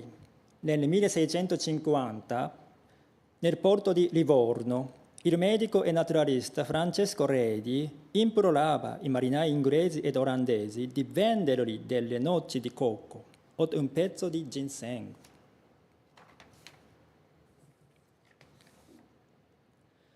E con la morte di Casciano dal Pozzo, avvenuta nel 1657, cessarono anche gli ultimi filoni di ricerca dell'Accademia dei Lincei, compresa la conoscenza del mondo orientale e delle sue piante medicinali ed ornamentali. Le conoscenze botaniche legate al mondo dei giardini e alla medicina erano state un importante fattore di scambio culturale tra l'Europa e l'Oriente, ma i frammentati stati italiani non potevano competere con le potenti compagnie delle Indie, quello di Inghilterra, olandese e Francia, o con le accademie delle scienze patrocinate dagli stati nazionali, quello di Inghilterra e quello di Francia. Nella storia del Giappone, il cosiddetto secolo cristiano è stato uno dei più interessanti momenti di scambio culturale Oriente e Occidente. Finora non si è data molta importanza agli aspetti che abbiamo illustrato, ma speriamo di aver dimostrato che, insieme alla fede, anche la scienza e l'arte meritino di essere considerati. Grazie all'attenzione. Grazie. Professor Kubakino, una sintesi di 1 minuto in giapponese. じゃあ日本語でちょっとまとめますと、宗教というかキリスト教の文脈から見たヨーロッパと日本の交流という観点だけではなくて、アート工芸品であるとかアートの観点から見た交流、あるいは植物ですね、ヨーロッパの植物が日本に持ち込まれて薬として使われた逆にイエズス会の人たちが日本に来た時に日本で栽培されている薬草をヨーロッパで使えないかって、そういう植物学や医学の観点からの東西の文化交流というのを見てみると、これまであまり掘り下げてこられなかったもうちょっと深い、より幅広い文化交流の側面が見えてくるのではないかという発表をいたしました。以上です。Grazie.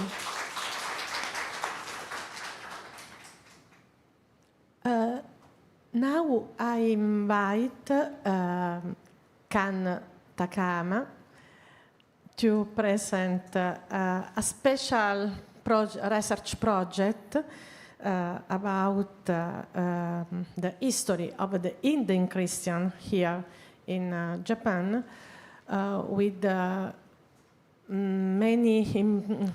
help of the many important historical documents and also interview and direct experience realized above all at Amakusa Island.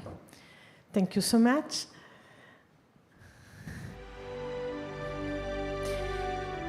Conceptual map of the hidden Christian in Japan, making an original correlation diagram related to Japanese Christian in 16th and 17th century. Sorry. Thank you so much.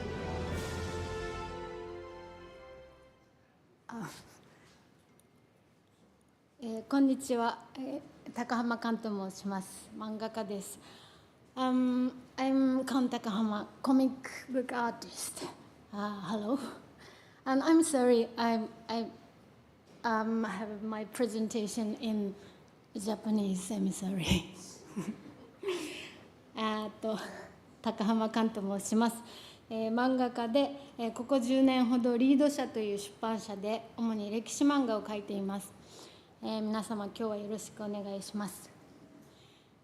私がバチカンパビリオンの親善大使に選んでいただいたのは、日本の潜伏キリシタンに関する漫画を描かせていただいているということが主な理由だと認識しております。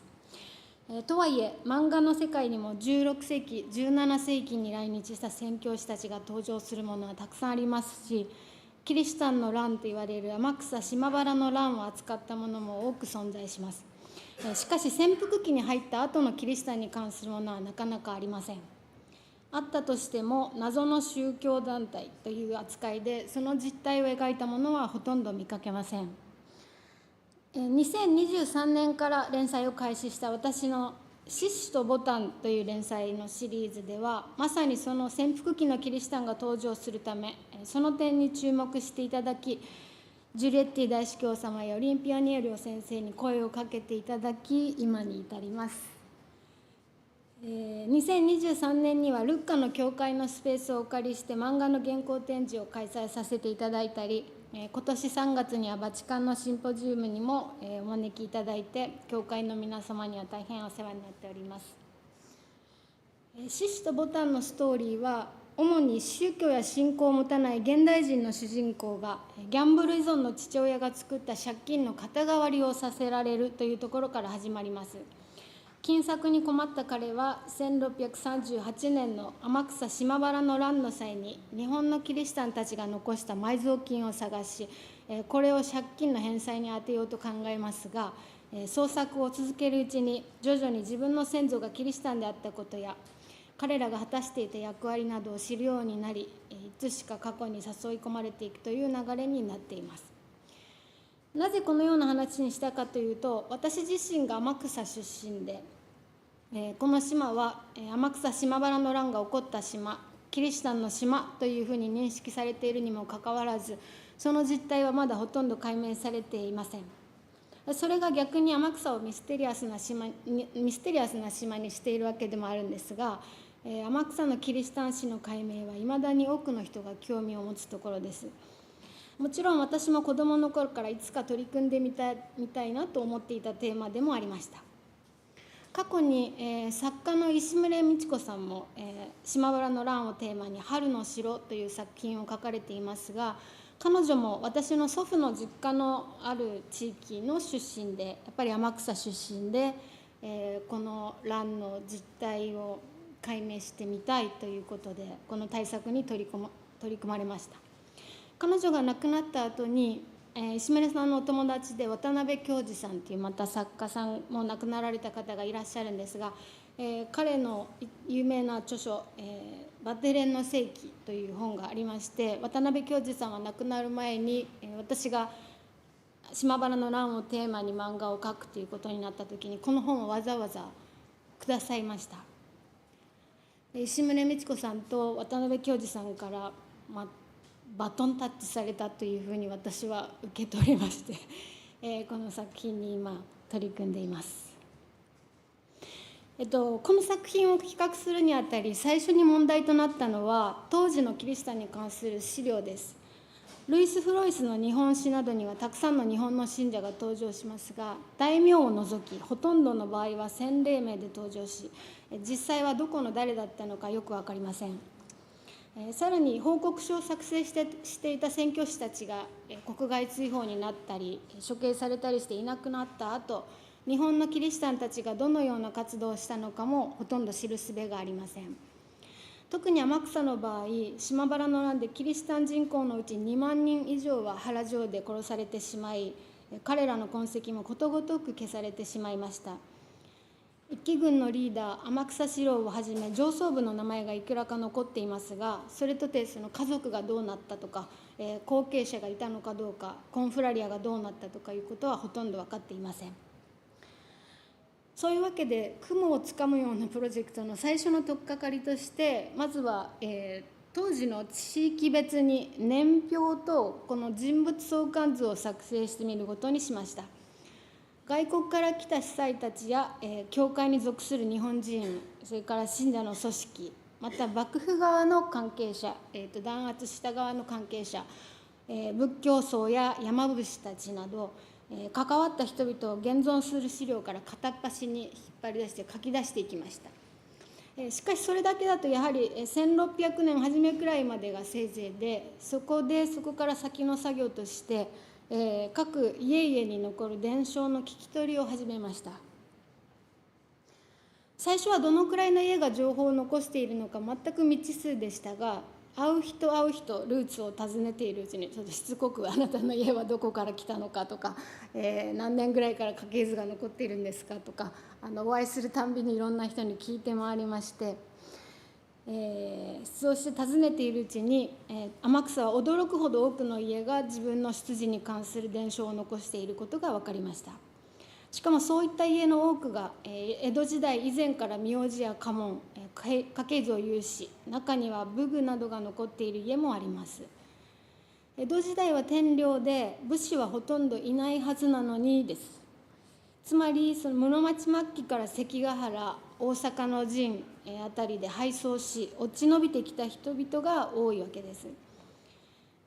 島原の乱の後の入植組も農民ばかりなのかと思いきや、なぜかもともと名字がある人たちも多く、戒名も立派なものがついていて、これについてはちょっと今後の調査が待たれます。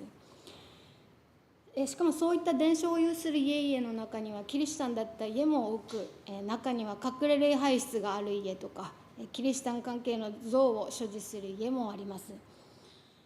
出自に関する話というと、江戸時代に価格をよく見せるために偽の家系図が作られたりしたケースもありますので、全てが信用に値するかというと難しいところもあると思います。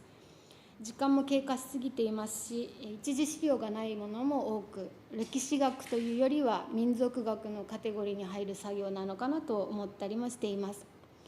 ただ共通して言えるのは、天草の人々は自分たちの出自に関する話を誇示するために伝えてきたわけではなく、人に言うと本気にしてもらえないからと、恥ずかしくてあえて言わないで隠してきたケースが多いんです。で、中には天領ですので、幕府からの職を得るために作られた表向きの偽の由緒書きと、家系図と、それから本当の出自を書いたものの両方を残しているような家もあります。これらの情報の一つ一つが史実か史実でないか確認するのはもう本当に困難ですけども、どちらにせよその誰かが書き残さなければ、もうあとは継承する人も減り消えていくだけの情報ですので、とにかく片っ端から残しておこうと思いました。でそういった家々の情報を先ほどのこれ、ベースになった相関図にさらに書き込んでいったものがこちらです。ちょっと茶色のところは表を作っている途中で私の猫がコーヒーをこぼしてしまったのでそれで汚く染まってしまったんですけど、すみません。こちらですね、まだ作成途中でちょっとここ半年ぐらいバタバタしていたために聞き取りをしたけれども書き入れてない人々がたくさんいます。ヨーロッパの方もほとんど進んでません。これですね、ちょうど真ん中ら辺が九州なんですよ。で向こう側が本州で、右上の方が北海道になっていくと、なんとなくその日本地図の、九州が大きすぎますけど、それからここら辺はアジア、そしてヨーロッパの方に続くと。で情報が増えていくごとに、A3 の紙をどんどん継ぎ足して、だんだん大きなマップになっています。でピンク色ので塗られている人たちが、キリシタンだった人々、日本人で洗礼を受けた人々、それから青で塗られているのは仏教徒から例えば、同じ一人の名前なのに左半分が青で右半分がピンクだったりすると途中で洗礼を受けた人、もしくは左半分がピンクで右半分が青だと、カトリックの洗礼を受けた、もしくは幼児洗礼だったけれども帰教した人というふうに色が分けてあります。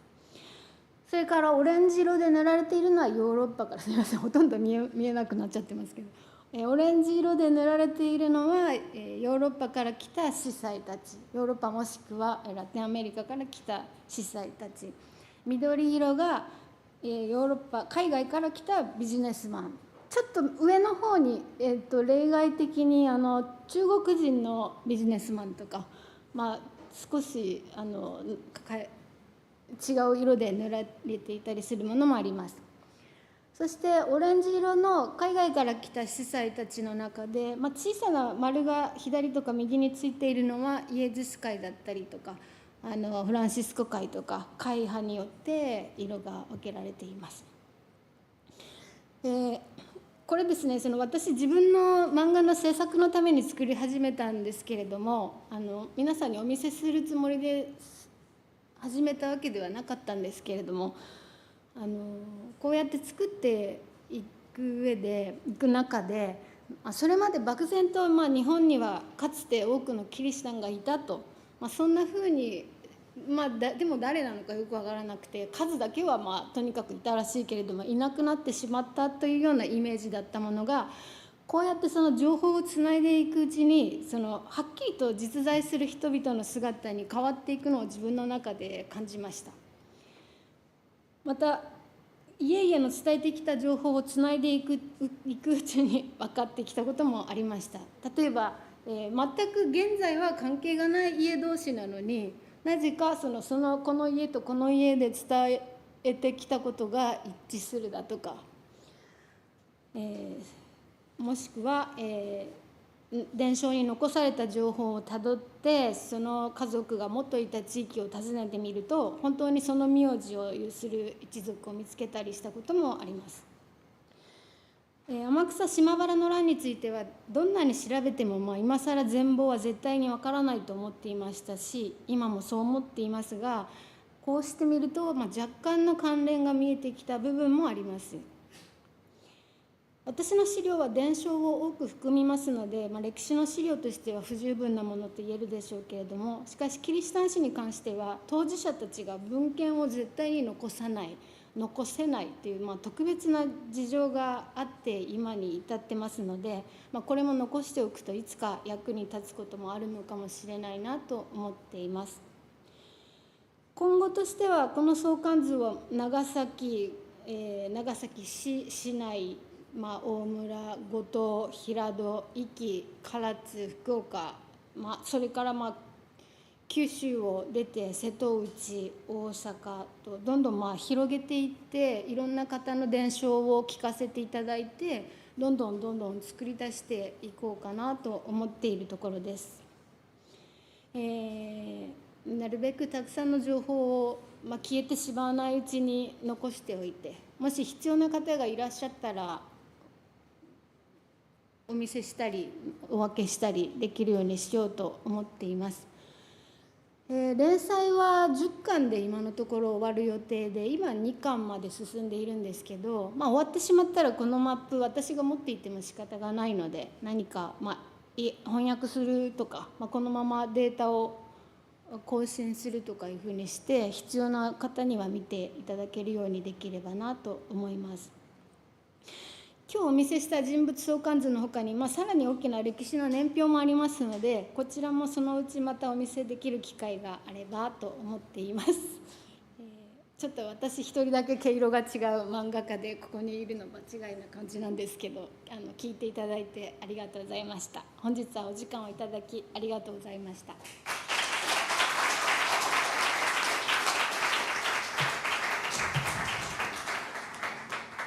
Thank you so much.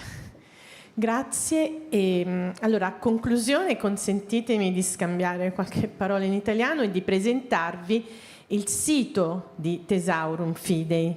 Thesaurum Fidei nasce appunto nel 2022. Noi nel 2022 abbiamo iniziato a lavorare su questo progetto attraverso un sito che adesso è un grandissimo archivio di documenti, quindi vi consiglio di visitarlo e di consultarlo. Abbiamo 4 sezioni: eventi, libri, mostre e archivio, appunto, e all'interno degli eventi abbiamo una sezione dedicata esclusivamente proprio a questa giornata, a questo evento di oggi, dove ovviamente troverete nei prossimi giorni anche maggiori fotografie anche sull'evento, i collegamenti che ci sono stati, perché tutto l'evento di oggi è stato registrato. Ci sono anche tutto quello che riguarda la comunicazione, i comunicati stampa che abbiamo ricevuto, nonché gli ultimi proprio su Vatican News, anche sul telegiornale di Vatican News.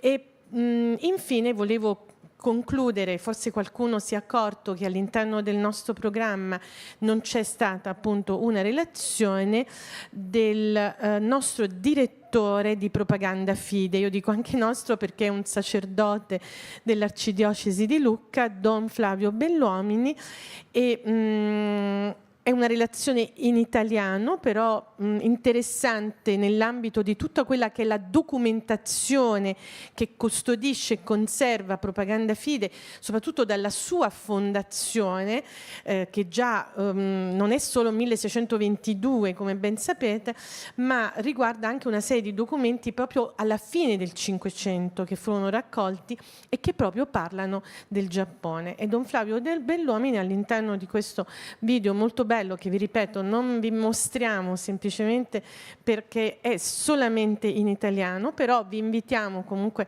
a poterlo consultare, anche comunicando ovviamente che in Italia c'è appunto anche l'archivio di Propaganda Fide presso la Pontificia Università appunto Urbaniana, e fa parte del Dicastero dell'Evangelizzazione, in questo caso l'archivio, la possibilità appunto di consultare moltissimi documenti proprio relativi alle evangelizzazioni in Giappone, in particolare soprattutto francescani, ordini francescani e domenicani. Ecco, questo più in particolare, ovviamente perché i gesuiti poi giustamente conservano e custodiscono tutti i documenti presso l'Arsi. Quindi io colgo l'occasione per ringraziare prima di tutto il Padiglione Italia, che ha ospitato questo straordinario evento che abbiamo avuto l'opportunità di organizzare grazie al Padiglione Santa Sede. Colgo l'occasione di ringraziare la Conferenza Episcopale Giapponese per la ospitalità, per la collaborazione nella costruzione di questo cammino, di questo evento, di questo progetto che abbiamo realizzato qui tutti insieme in Giappone. Cogliendo ancora l'occasione, poi darò la parola all'Arcivescovo Paolo Giulietti, di vedere in questo, come giustamente suggeriva anche stamattina l'ambasciatore Vattani, un inizio che per noi è già un secondo o terzo inizio, ma continueremo sicuramente ancora a lavorare e ci auguriamo appunto di farlo ancora con voi. Grazie. E a conclusione, prima di dare la parola all'Arcivescovo che chiuderà, vi voglio ricordare tutti che alle 6 c'è un concerto presso il teatro, un concerto organizzato nell'ambito appunto del nostro progetto con l'Almo Collegio Borromeo di Pavia. Siete ovviamente tutti invitati, è un concerto che dura dalle 6 alle 6:30.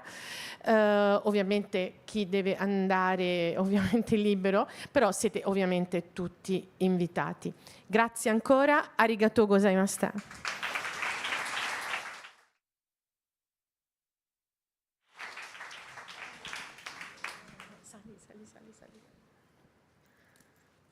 Thank you to you all for your stay in this hard day of lectures in different languages. It was very hard to listen all these lectures, but they were very interested for the relationship between our cultures. It's an history not ended that we have to carry on for the future, because it's very important for the understanding and for our common work as churches committed in the evangelization of the contemporary world. The aim of our life today as a church to start from the mission and from the preaching of the gospel in this world, which need the gospel more and more to live in peace, to live in the hope, in brotherhood between people. So the missionaries started this journey, and we have the responsibility to take it over, to take it again in this world today. So thank you to you all, and to the next step of this pilgrimage of hope. Thank you very much.